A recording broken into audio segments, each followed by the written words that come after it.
Hello students, ये lecture class 10 chapter first real number exercise 1.3 के introduction का है। आज हम इस लेक्चर में 1.3 का इंट्रोडक्शन कवर करेंगे। तो 1.3 में बेटा हमें क्या पढ़ना है?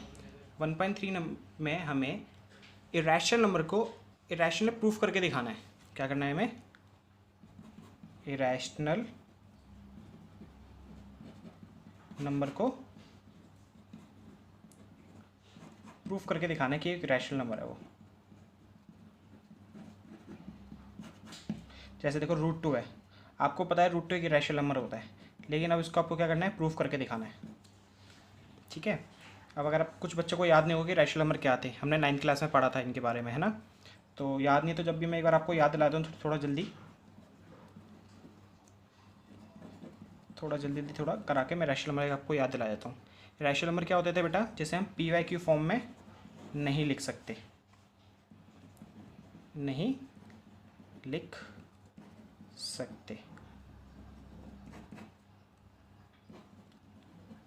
किस फॉर्म में नहीं लिख सकते? PYQ फॉर्म में नहीं लिख सकते। ऐसे नंबर को हम इरेशनल नंबर कहते थे।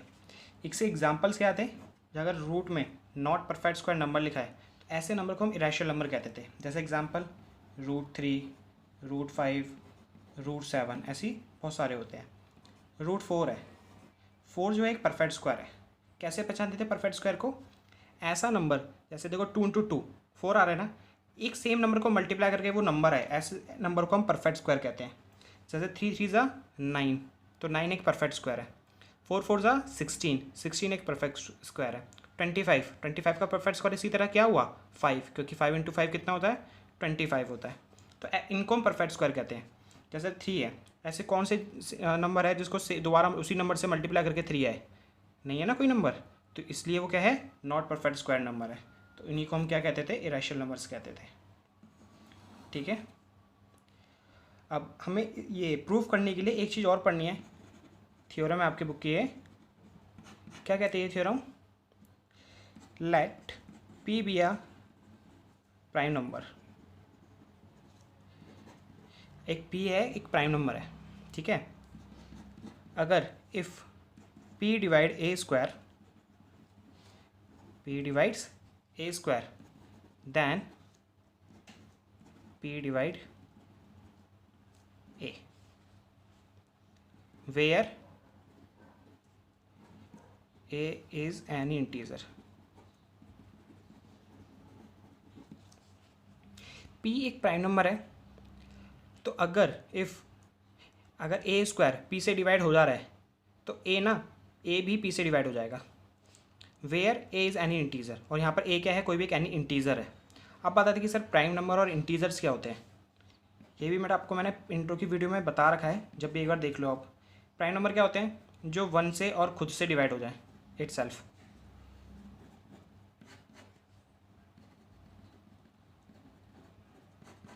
एग्जाम्पल 5 है, 5 1 के में आता है और खुद के टेबल 5 में आता है, और किस टेबल में आता है? नहीं आता ना, तो ऐसे नंबर्स को हम प्राइम नंबर कहते हैं।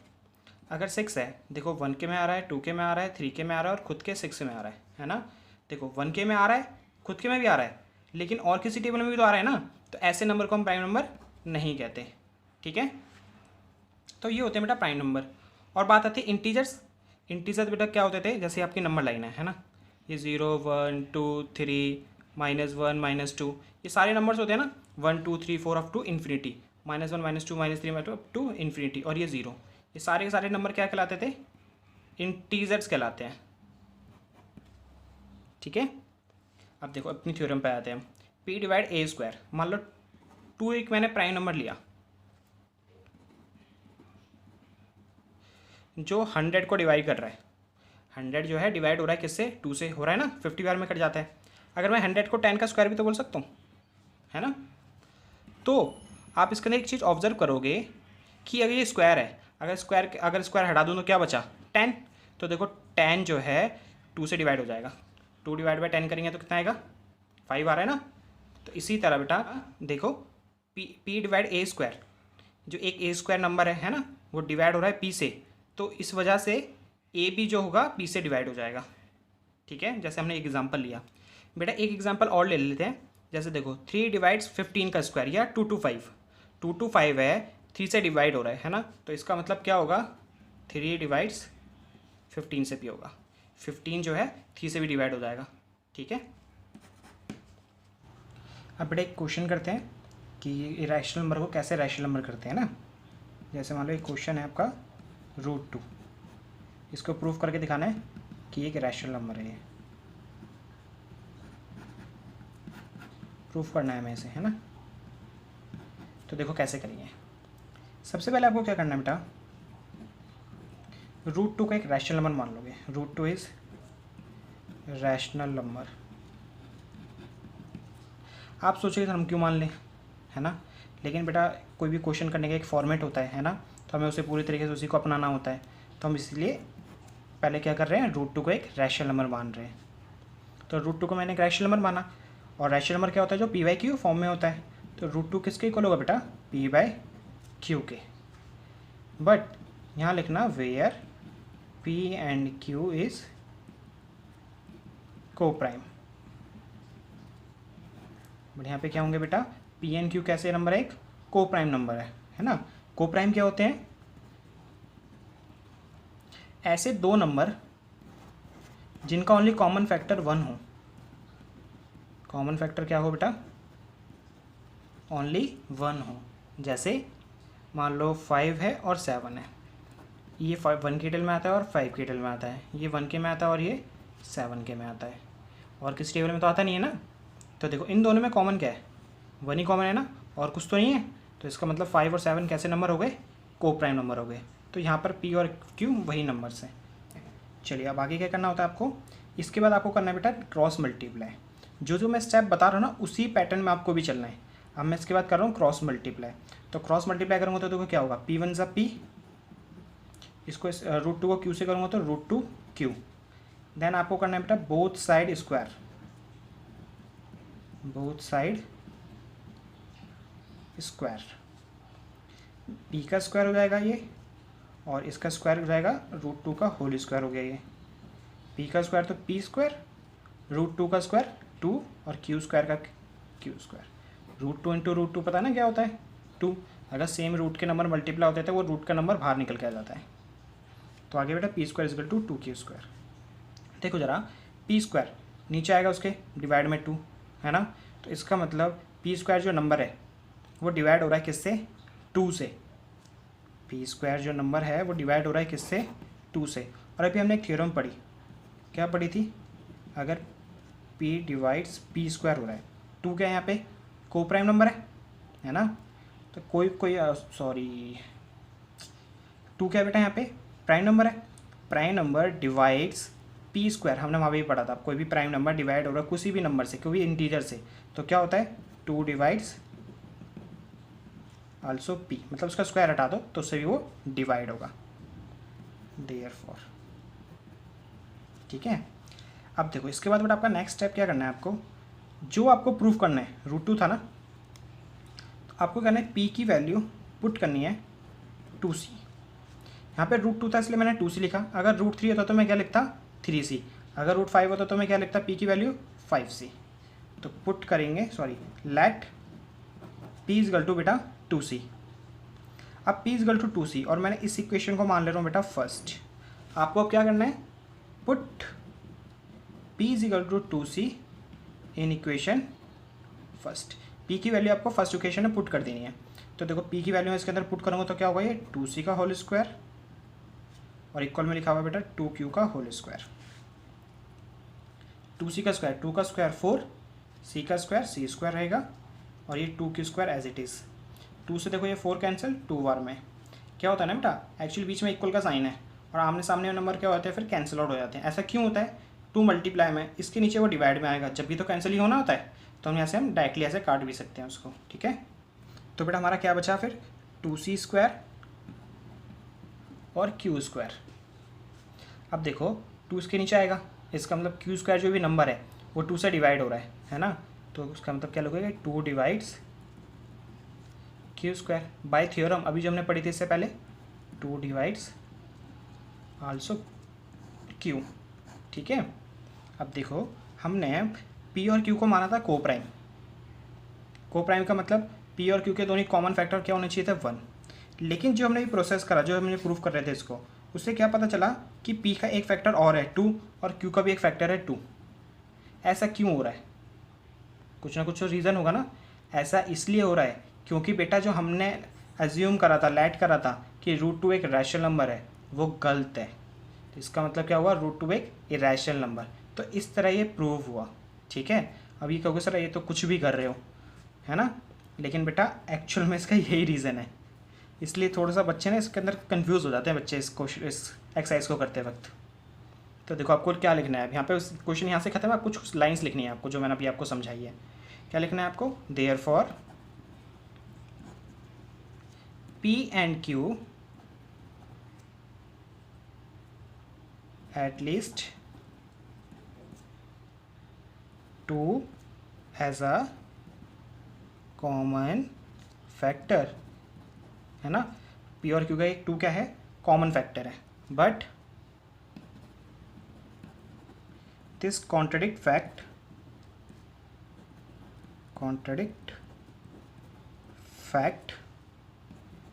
that A and B is co-prime number। देखो 2 कॉमन फैक्टर आ रहा है P और Q का, 2 भी को कॉमन फैक्टर आ रहा है, लेकिन हमने A और B को माना था को प्राइम। ऐसा क्यों हो रहा है? अब वो लिखेंगे हम। ऐसा क्यों हो रहा है? क्योंकि हमने जंक्शन क्या मानी थी? गलत। अब उस लाइन को कैसे लिखेंगे? देखो, कॉन्ट्राडिक्शन, CONTR, कॉन्ट्राडिक्शन, DICTION, तो हमारी स्पेलिंग हो गई गलत। Contradiction has arisen because of our assumption is incorrect. ठीक है, दोबारा बता देता हूँ आपको बेटा। P और Q के 2 एक कॉमन फैक्टर एक और आ रहा है, लेकिन होना ओनली 1 ही चाहिए था। ऐसा क्यों हो रहा है? क्योंकि हमारी assumption गलत थी। तो बस आपको इस लाइन लिखनी है और कुछ नहीं है इसमें। ठीक है। अब तो इससे कंक्लूड क्या निकलता है? Conclude that √2 is irrational number. बेटा वो A और B नहीं थे, P और Q थे, क्योंकि हमने P और Q माना ना को प्राइम, तो इसलिए यहाँ पे P और Q लेके चलना। ठीक है, मैंने गलती से A और B लिख दिया था। बेटा एक क्वेश्चन और देखते हैं। 5 - √3 को आपको प्रूफ करके दिखाना है कि ये एक इरेशनल नंबर है। इरेशनल नंबर है। अब देखो इसको थोड़ा करने का तरीका अलग है, तो इसलिए मैंने एक एग्जांपल में एक क्वेश्चन और लिया है। तो देखो कैसे करेंगे। सबसे पहले स्टेप वाला same, let 5 - √3 is a rational number. तो फर्स्ट स्टेप क्या है बेटा इसका? सेम है पिछले वाले क्वेश्चन की तरह। तो इसका मतलब क्या हुआ? 5 - √3 इक्वल है किसके? P/Q के। और यहाँ लिखोगे वेयर P and Q को प्राइम नंबर। ठीक है। अब देन इस क्वेश्चन में आपको क्या करना होता है बेटा? रूट वाले नंबर एक तरफ कर लो और नॉर्मल जो रैशनल टाइप के नंबर है उन्हें एक तरफ कर लो। तो मैं क्या कर रहा हूँ, ये 5 प्लस का P/Q इधर लेके आ रहा हूँ, तो ये माइनस का P/Q हो गया। माइनस का √3 तो बेटा मैं इधर लेके आ रहा हूँ, प्लस का √3 हो गया। ठीक है। इसका एलसीएम ले लेते हैं, या Q देखो, और इसके नीचे कुछ नहीं तो 1 है ना। तो एलसीएम कैसे लेते हैं बेटा? अब देखो अगर नंबर होते तो हम एलसीएम लेके सॉल्व कर लेते हैं फ्रैक्शंस के क्वेश्चंस को, लेकिन यहाँ तो अल्फ़ाबेट है तो कैसे करें? आपको देखो डिनोमिनेटर को मल्टीप्लाई करना होता है 1 × Q, फिर क्रॉस मल्टीप्लाई। Q को 5 से 5Q, बीच में साइन माइनस है तो माइनस, 1 को P से P, ये हो गया है ना। और ये किसके इक्वल है? √3 के। अभी देखो आपको पता है कि √3 एक इरेशनल नंबर है, और ये 5Q - P/Q एक रैशनल नंबर है, क्योंकि ये P/Q फॉर्म में लिखा हुआ है, और √3 एक इरेशनल नंबर है। अब इस √3 को ना वैसे प्रूफ नहीं करने वाले हम, जैसे भी हमने पिछले क्वेश्चन में करा था वैसे नहीं करेंगे। अब इसको क्वेश्चन करने का तरीका ही अलग है। इस कंडीशन में आपको ये पता है कि √3 एक इरेशनल नंबर है, लेकिन ये आया क्या है बेटा? एक rational number. Rational number irrational number के कभी इक्वल हो सकता है? ज़िंदगी में नहीं हो सकता, है ना। लेकिन हमारी जो क्वेश्चन हमने लैट करी तो इसका मतलब क्या हुआ, जो हमने इक्वेशन जो लेट करी थी कि 5 माइनस रूट थ्री एक रैशनल नंबर है, तो इस वजह से वो अजम्पशन हमारी क्या हो गई, गलत हो गई। दोबारा सुनो, मैं आपसे बोल रहा हूँ कि 5q minus P upon Q equal है रूट थ्री के। रूट थ्री क्या है, एक इरेशनल नंबर है, और ये नंबर क्या है, एक रैशनल नंबर है। तो रैशनल नंबर इरेशनल नंबर के कभी इक्वल तो होगा नहीं। लेकिन जो हमने लेट अजम्पशन मान के चल रहे थे कि 5 माइनस रूट थ्री, उसके बाद हमने ये पी वाई क्यू फॉर्म में हो गया है ना, लेकिन जो अजम्पशन मान के चल रहे थे इस वजह से क्या हुआ, रैशनल नंबर इरेशनल नंबर के इक्वल आ रहा है। लेकिन ऐसा होना तो नहीं चाहिए।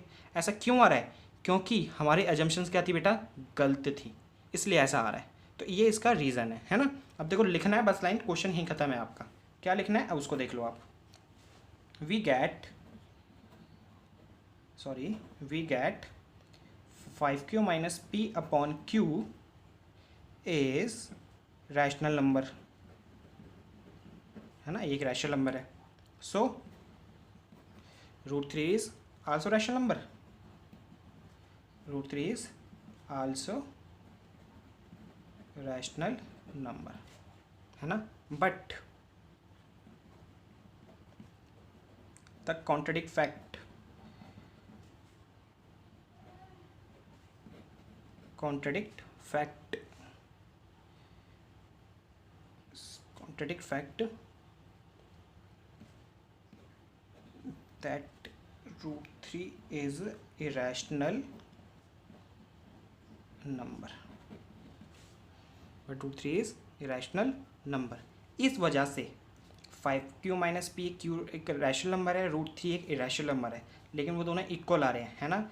इसी कॉन्ट्रडिक्ट फैक्ट की वजह से जो अराइज हो रहा है कॉन्ट्रडिक्शन, इसकी वजह से हमारे अजम्पशंस क्या होगी बेटा, गलत हो गई। तो क्या लिखेंगे, कॉन्ट्रडिक्शन अराइजन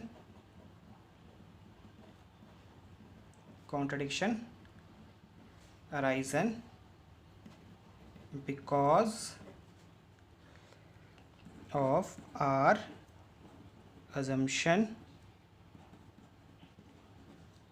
is incorrect। ऐसा क्यों है, क्योंकि हमारी assumption क्या होगी बेटा, इनकरेक्ट। तो कंक्लूड क्या निकलता है, वी कंक्लूड दैट